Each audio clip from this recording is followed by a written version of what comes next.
Stephen, the preferred option in Germany has for decades also been on the pension system to throw money at the problem.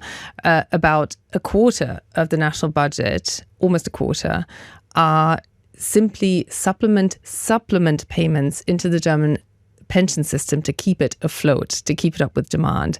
So can that system of throwing money at the problem continue to work? And what does it need for that to be possible?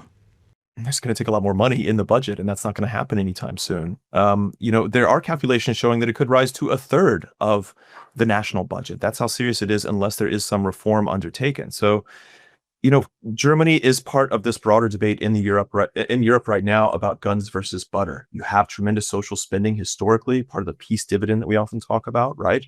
Budgets went up. They spent lavishly, depending on your point of view, on social welfare. But now you have new expenses. You have to pay for defense because of what's going on in Ukraine.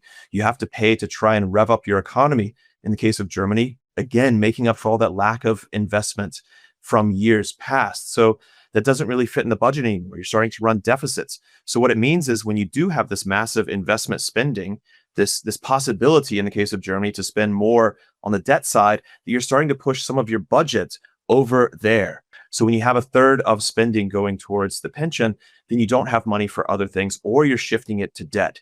And when you shift it to debt, as we've talked about, it doesn't generate down the road the returns that you want, but you still have to pay off that debt. And so you're sinking yourself, or you're digging yourself into a deeper and deeper hole unless you can find something, unless you can really invigorate business again. But right now, that's not the situation we see ourselves in Germany.